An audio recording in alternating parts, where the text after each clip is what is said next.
मैं शशांक आपका स्वागत करता हूं टू दी पॉइंट सीरीज में फ्रॉम सम्यक सिविल सर्विसेज।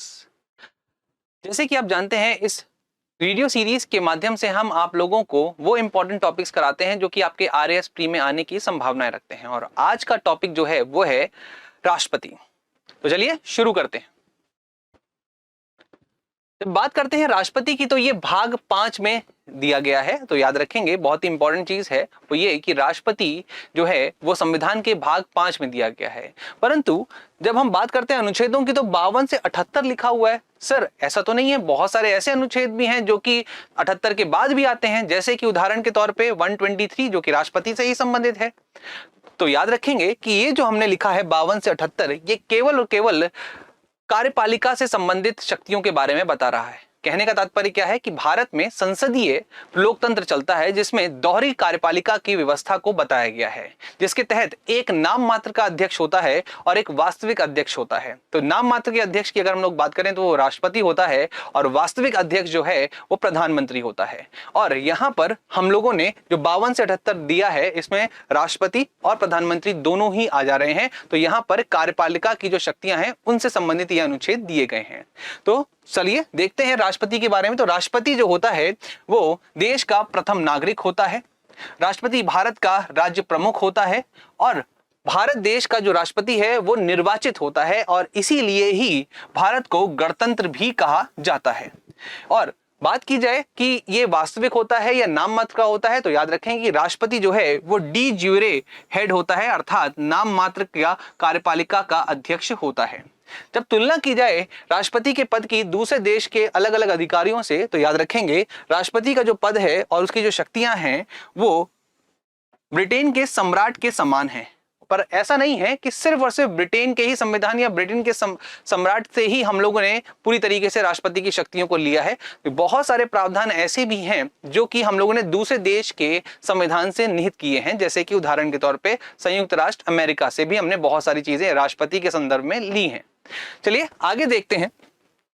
जब हम बात करते हैं राष्ट्रपति के संवैधानिक प्रावधान की, तो ये शुरू होता है अनुच्छेद 52 से। तो अनुच्छेद 52 जो है वो क्या कह रहा है? वो कह रहा है भारत का एक राष्ट्रपति होगा, अर्थात भारत का जो राष्ट्रपति है वो संवैधानिक अध्यक्ष है भारत का और एक तरीके से औपचारिक प्रधान है भारत का। अगर बात की जाए इनकी योग्यता की तो अनुच्छेद 58 इसके बारे में बात करता है। किसी भी व्यक्ति को अगर राष्ट्रपति के पद पर आसीन होना है तो क्या करना पड़ेगा? तो उसे सबसे पहले तो भारत का नागरिक होना बहुत जरूरी है। उसकी जो न्यूनतम उम्र है वो 35 वर्ष, मतलब उस कम से कम 35 वर्ष या उससे अधिक का होना चाहिए, तभी वो राष्ट्रपति के चुनाव में जा सकता है। लोकसभा सदस्य निर्वाचित होने के लिए वो योग्य होना जरूरी है और लाभ के पद पर नहीं होना चाहिए। ये भी एक बहुत ही खास इसकी योग्यता है जो राष्ट्रपति के पद पर जाने के लिए जरूरी है। अगर हम लोग बात करते हैं अनुच्छेद 53 की, तो अनुच्छेद 53 जो है वो क्या बात करता है कि राष्ट्रपति जो है वो सर्वोच्च सेना कमांडर होगा। मतलब ये है कि तीनों सेनाओं का जो सेनापति है वो कौन होगा? वो राष्ट्रपति होगा। और इसी अनुच्छेद 53 में लिखा भी हुआ है कि जो संघ की कार्यपालिका की जो शक्ति है, संघ की जो कार्यपालिका की जो शक्ति है वो पूरी तरीके से किस में निहित होगी? तो वो राष्ट्रपति में निहित होगी। और राष्ट्रपति चाहे तो स्वयं या फिर अपने अधिकारियों के द्वारा, जो अधीनस्थ अधिकारी हैं उनके द्वारा उनका उपयोग कर सकता है। अब बात करते हैं इसके निर्वाचन की। निर्वाचन में अगर हम लोग बात करें तो निर्वाचन के बहुत सारे प्रावधान ऐसे हैं जो कि हम लोगों को संविधान से मिलते हैं और कुछ ऐसे प्रावधान हैं जो कि अधिनियम के द्वारा बनाए गए हैं। तो सबसे पहले देखते हैं कौन कौन सी चीजें संविधान में लिखी हैं। तो अनुच्छेद 54 जो है 54 जो है वो ये बात करता है कि भारत के जो राष्ट्रपति का चुनाव होगा उसमें निर्वाचन मंडल में कौन कौन सदस्य होंगे। सबसे पहले संसद के निर्वाचित सदस्य इसमें होंगे। तो इसका अर्थ यह है कि संसद में जो मनोनीत सदस्य होते हैं और जो निर्वाचित सदस्य होते हैं उनमें केवल और केवल निर्वाचित सदस्य ही इस वाले निर्वाचन में हिस्सा लेने वाले हैं। इसके बाद राज्य विधानसभा के निर्वाचित सदस्य हिस्सा लेंगे। दिल्ली, पुडुचेरी एवं जम्मू कश्मीर विधानसभा के निर्वाचित सदस्य इसमें भाग ले सकते हैं। तो पहले दिल्ली और पुडुचेरी था और अब क्योंकि हम जानते हैं कि जम्मू कश्मीर अब केंद्र शासित राज्य बन चुका है, इसलिए जम्मू कश्मीर को भी अब इसके अंतर्गत ले लिया गया है क्योंकि उसके पास भी विधानसभा है। जब हम बात करते हैं निर्वाचन प्रणाली की, निर्वाचन रीति की, तो यहां पर आपको जानना बहुत ही जरूरी है कि अनुच्छेद 55 के तहत अनुपातित प्रतिनिधित्व की एकल संक्रमणीय मत प्रणाली से ही राष्ट्रपति का चुनाव होता है। ये जानने वाली बात है कि राष्ट्रपति का जो चुनाव होता है वो अप्रत्यक्ष चुनाव होता है, और ये मतदान जो होता है वो कैसा होता है, वो गुप्त मतदान होता है। और किस प्रणाली से होता है, तो आपका आंसर आता है अनुपातित प्रतिनिधित्व की एकल संक्रमणीय मत प्रणाली। अब आगे अगर हम लोग बात करते हैं तो आपको यह भी पता होना चाहिए कि राष्ट्रपति और उपराष्ट्रपति चुनाव अधिनियम 1952 के तहत कुछ शर्तें और रखी गई थी, जो कि किसी भी व्यक्ति को अगर राष्ट्रपति बनना है तो उसे माननी होंगी। ये एक तरीके से वैधानिक विधान है या वैधानिक व्यवस्था है जो कि राष्ट्रपति से संबंधित है। क्या है वो ये है कि उसको अपने चुनाव से पहले 15,000 रुपए की एक राशि जमा करवानी होती है और उसी को जमानत के तौर पे रखा जाता है। इस बात को ध्यान रखेंगे तो ये, और इसके साथ साथ अगर किसी भी व्यक्ति को राष्ट्रपति का चुनाव लड़ना है तो फिर उसे क्या करना पड़ेगा, 50 अनुमोदक और 50 प्रस्तावक के हस्ताक्षर जरूरी होते हैं। अब आगे बढ़ते हैं तो यहाँ पे हम देख रहे हैं कि राष्ट्रपति का चुनाव हो जाने के बाद जब राष्ट्रपति के कार्यकाल की बात आती है तो वो कौन से अनुच्छेद में लिखा हुआ है, वो लिखा हुआ है 56 में, मतलब 56 में लिखा हुआ है। 56 क्या कहता है, 56 ये कहता है कि राष्ट्रपति जो है जब पद ग्रहण कर लेगा उसके 5 वर्ष तक उसका कार्यकाल चलेगा। इसी अनुच्छेद 56 में यह भी लिखा हुआ है कि अगर राष्ट्रपति संविधान का अतिक्रमण करता है, मतलब वायलेशन ऑफ कॉन्स्टिट्यूशन करता है, तो उसे उसके पद से हटाया जा सकता है। और इसी अनुच्छेद 56 में यह भी लिखा हुआ है कि वो अपना त्यागपत्र जो है वो किसको देगा, तो वो उपराष्ट्रपति को अपना त्यागपत्र देगा। आगे बढ़ते हैं, शपथ की जब हम लोग बात करते हैं तो शपथ जो है वो अनुच्छेद 60 में लिखी हुई है। ये जानने वाली बात है कि ज्यादातर संवैधानिक पदों की जो शपथ है वो तीसरी अनुसूची में लिखी गई है, परंतु संविधान में राष्ट्रपति की जो शपथ है वो अनुच्छेद 60 में लिखी गई है, जो कि ये बताता है कि राष्ट्रपति जो है वो संविधान के प्रतिरक्षा, संरक्षण और परिरक्षण की शपथ लेता है। आगे बढ़े तो पुनर्निर्वाचन कहां लिखा है, पुनर्निर्वाचन लिखा हुआ है अनुच्छेद 57 में। इसका अनुच्छेद 57 में यह लिखा हुआ है कि कोई भी भारत का जो नागरिक है जो कि एक बार राष्ट्रपति बन चुका है दोबारा भी राष्ट्रपति बन सकता है। और इसमें खास बात जानने वाली यह है कि यहां पर कोई समय सीमा या कोई संख्या सीमा नहीं है कि एक ही बार बन सकता है या 2 बार, जब तक वो चाहे तब तक बन सकता है। दोबारा से निर्वाचन होने के लिए वो बिल्कुल सक्षम है, मतलब पुनर्निर्वाचन आराम से हो सकता है किसी भी राष्ट्रपति का। किसमें लिखा हुआ है, ये आर्टिकल नंबर 57 में लिखा हुआ है। याद रखने वाली बात यह भी है कि यूएसए में केवल 2 ही बार बन सकते हैं राष्ट्रपति, पर भारत में ऐसी कोई संख्या का उल्लेख नहीं मिलता है। सेवा शर्तों की जब हम लोग बात करें तो ये है आपके अनुच्छेद 59 में लिखा हुआ है। आगे बढ़ते हैं। अब जब बात आती है कभी भी निर्वाचन जब हो रहा है या फिर चुनाव जब हो रहा है राष्ट्रपति का, तो फिर अगर उसमें कोई विवाद की स्थिति आती है तब क्या होगा, तो वो सारी चीजें हमें कहां मिलती हैं, वो मिलती हैं अनुच्छेद 71 में। आर्टिकल नंबर 71 जो है वो कहता है कि कोई भी विवाद की स्थिति में कौन निर्णय लेगा, वो निर्णय होगा सुप्रीम कोर्ट का। ध्यान रखने वाली बात यह है कि निर्वाचन जो है कराता कौन है, वो कराते हैं चुनाव आयोग, परंतु जब विवाद की स्थिति आती है तो उसको सुप्रीम कोर्ट के द्वारा कह सकते हैं सही किया जाता है। यहां पर याद रखेंगे कि राष्ट्रपति और उपराष्ट्रपति के निर्वाचन से संबंधित सारी व्यवस्थाएं वो कौन देखने वाला है, वो सुप्रीम कोर्ट देखने वाला है। और एक जो बहुत ही इंपॉर्टेंट क्वेश्चन है वो ये है कि अगर मैं ये कहूं कि जो निर्वाचन मंडल है वो अपूर्ण है, मतलब पूर्ण तरीके से वो भरा नहीं है, तो क्या इसको विवाद का स्वरूप दिया जा सकता है, तो उत्तर आता है नहीं, ये कोई विवाद का स्वरूप नहीं है। मतलब अगर निर्वाचन अपूर्ण भी है, निर्वाचन मंडल अपूर्ण भी है, तब भी कोई दिक्कत नहीं है, राष्ट्रपति का चुनाव पूर्ण रूप से हो जाएगा। आगे बढ़ते हैं। इसके बाद आता है कार्यकाल से पूर्व हटने की जो स्थितियां हैं। वैसे तो हम सभी लोग जानते हैं कि उनके 5 वर्ष का कार्यकाल होता है, परंतु कि बहुत से ऐसे कारण भी हैं जिससे कि उन्हें 5 साल पूरा किए बिना ही उन्हें उनके पद से हटाया जा सकता है। कैसे, या तो वो स्वयं ही त्यागपत्र दे दे, तो त्यागपत्र अगर वो देते हैं तो याद रखने वाली बात यह है कि वो किसको त्यागपत्र देंगे, वो उपराष्ट्रपति को त्यागपत्र देंगे। और यहां पर बहुत ही इंपॉर्टेंट चीज जो आपको जाननी है वो ये है कि उपराष्ट्रपति अनुच्छेद 56 के तहत ही याद रखेंगे कि उपराष्ट्रपति का ये कर्तव्य बनता है कि जैसे ही राष्ट्रपति ने त्यागपत्र दिया है वो तुरंत ही लोकसभा के सभापति को इस बात की सूचना दे। आगे बढ़ते हैं।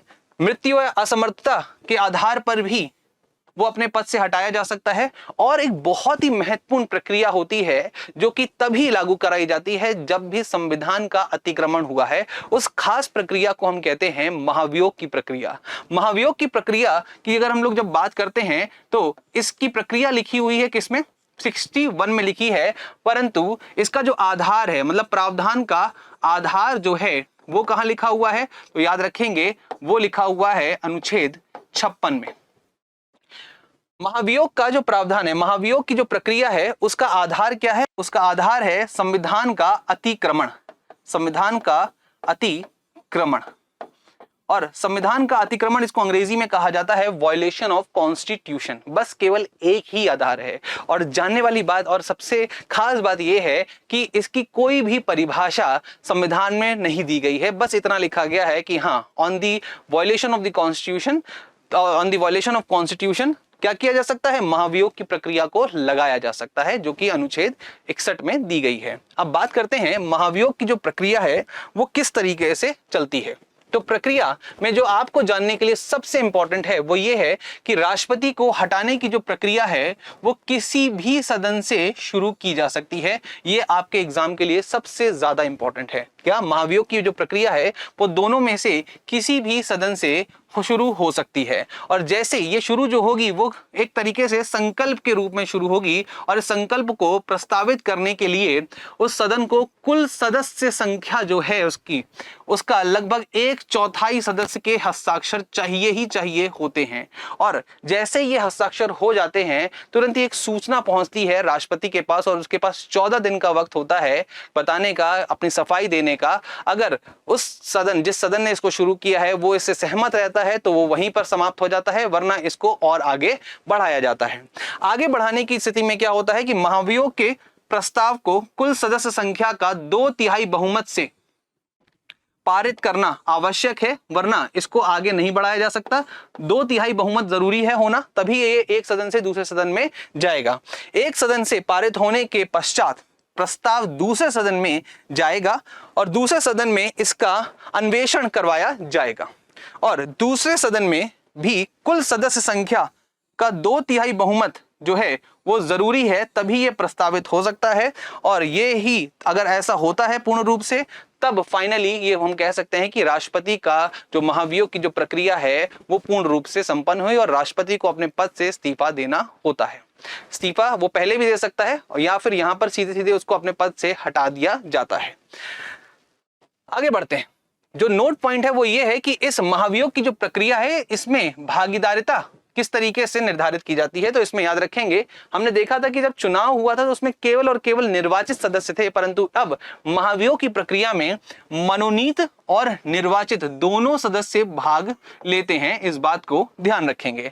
विधानसभा सदस्य इसमें भाग नहीं लेते, संसद के मनोनीत सदस्य इसमें भाग लेते हैं। निर्वाचित तो लेते ही लेते हैं और आपके मनोनीत सदस्य भी लेते हैं, इस बात को ध्यान रखेंगे। ठीक है। और सबसे इंपॉर्टेंट पॉइंट जो है वो ये है कि ये व्यवस्था किस स्वरूप में देखी जाती है। तो ये एक तरीके से अर्ध न्यायिक प्रक्रिया है जो कि राष्ट्रपति को अपने पद से हटाने के लिए कराई जाती है। आगे बढ़ेंगे। अब बात करते हैं पद की रिक्त पर स्थिति क्या होती है। अगर पद जो है वो खाली हो गया है तो क्या स्थिति होगी। देखिए, दो तरीके से है। अगर सामान्य रूप से हुआ है तो फिर कोई दिक्कत नहीं है। तो होगा क्या, अगर सामान्य रूप से हुआ है तो अनुच्छेद 62 जो है वो ये कहता है कि अगर सामान्य परिस्थितियों में पदावधि पूर्ण होने से पूर्व निर्वाचन किया जाएगा। और इसमें सबसे खास बात यह है कि निर्वाचन हो जाने के बाद भी राष्ट्रपति अपने पद से तब तक नहीं हटता तब जब तक कि उसका उत्तराधिकारी पद को ग्रहण नहीं कर लेता है। इस बात को ध्यान रखेंगे। परंतु आकस्मिक स्थितियों में क्या हो सकता है, मतलब मान लीजिए कोई ऐसी स्थिति आ गई जो एकाएक उसको राष्ट्रपति को अपने पद से हटना पड़ा, तब यहां पर अधिकतम 6 माह के में चुनाव करा लिया जाएगा और इस 6 माह में उपराष्ट्रपति राष्ट्रपति का कार्यभार संभालेगा। इस बात को ध्यान रखेंगे। नया निर्वाचित राष्ट्रपति जो है वो पूरे 5 वर्ष के लिए निर्वाचित होगा। इस बात को भी हमें ध्यान रखना है। यहां पर जानने वाली बात यह भी है कि अगर मान लीजिए किसी भी कारणवश उपराष्ट्रपति नहीं है तो फिर संसद ने अपने अधिनियम को बनाकर यह प्रावधान लाया है कि अगर उपराष्ट्रपति की अनुपस्थिति, राष्ट्रपति नहीं है, उपराष्ट्रपति भी नहीं है, तो फिर वहां पर मुख्य न्यायाधीश जो है वो इसका कार्यभार संभालेगा। और अगर मुख्य न्यायाधीश भी नहीं है तो जो वरिष्ठतम न्यायाधीश होगा या न्यायालय का जो न्यायाधीश होगा वो इसका कार्यभार संभालेगा। तो यहां पर हम लोगों ने बहुत सारी बातें की राष्ट्रपति से संबंधित, और अब मैं अगले वीडियो में आपके लिए लेकर आऊंगा राष्ट्रपति की शक्तियों से संबंधित प्रावधान। तो मिलते हैं नेक्स्ट क्लास में। Thank you. जय हिंद।